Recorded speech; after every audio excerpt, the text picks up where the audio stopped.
Hello students, welcome to Extreme Telugu. Today we are going to discuss a topic called conductors, semiconductors and insulators under BSc Electronics, Osmania University syllabus. So let us get into the topic. The basic difference between electronics and electrical sciences is electronics has got controlled flow of current, whereas electrical sciences have got flow of current without much control.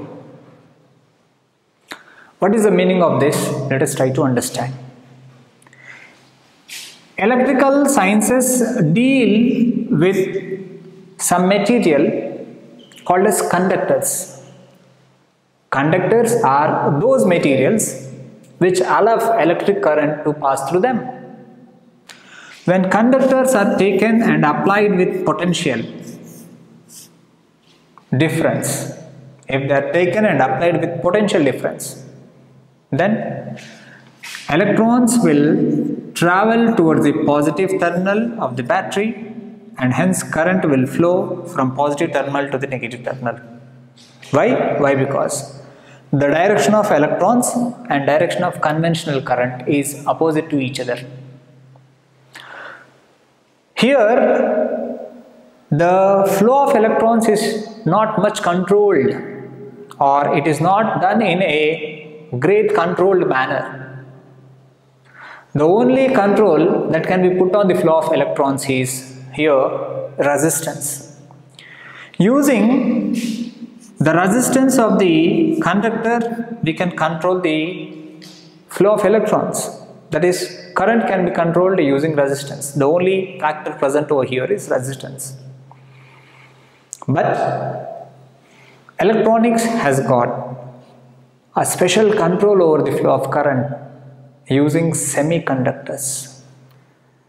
So let us understand what are conductors, semiconductors and insulators in this topic. You know very well that every material is made up of atoms, and atoms inside them they have electrons. These electrons are generally not available in free state. That means every electron is bound to its nucleus inside the atom. It is attracted by the nucleus. But for metals, these electrons which are present in the outermost shell,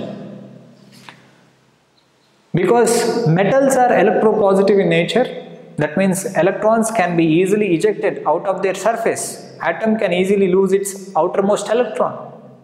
So electrons are readily available in their free state. So conductors conduct electricity without any problem. Electrons are available in plenty. So when conductor is applied with some potential difference, these free electrons will flow from negative terminal to the positive terminal, causing conventional current to flow from the positive terminal to the negative terminal. This is all about conductors. They have least resistance and they conduct without any problem. What are semiconductors? Semiconductors are those conductors whose conductivity lie between the conductivity of conductors and insulators. So before understanding semiconductors, let us try to understand insulators. Insulators are those materials in which electrons are tied to the nucleus and they cannot escape from the atom. The nuclear force on electron is so high that electron cannot come out of the atom. As electrons are not available here to flow from negative terminal to the positive terminal, so though you apply the potential difference as electrons are not available, no current can be seen flowing in this particular material. So this material can be considered to be not allowing any current. Such kind of materials which don't allow any current, whose resistance is as high as infinity, they are called as insulators. Examples of conductors are almost all the metals, whereas examples of insulators are wood, plastic, paper, chalk piece, etc., etc. Now, you understood that conductors allow current, whereas insulators don't allow the current. Conductors have less resistance, whereas insulators have much higher resistance.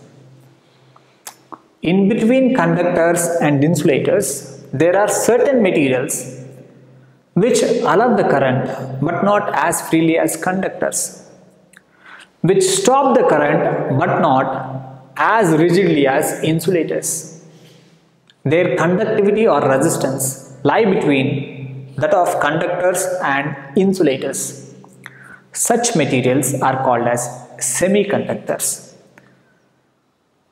Two famous semiconductors are silicon and germanium. Silicon, germanium are tetravalent in nature.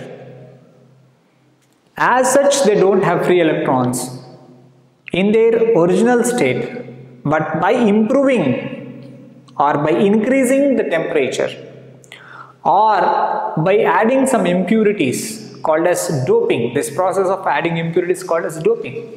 By the process of doping or by raising the temperature of the material, we can have free electrons to be created.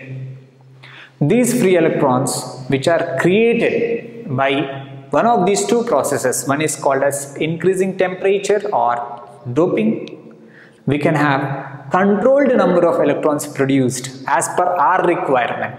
So current can be controlled by semiconductors. That means as per our requirement, how much current is to be produced and how the current is to be allowed can be determined in semiconductors. So using this semiconductor technology only, we have all these electronics and electronic gadgets working. So today's topic is conductors, semiconductors and insulators, where we studied that conductors allow electric current, insulator don't allow electric current, and semiconductors are those materials whose conductivity lie between that of conductors and insulators. Hope you understood this video. If you like this video, please share this video and subscribe our channel Extreme Telugu. For fast updates, you can press the bell icon also. Thank you.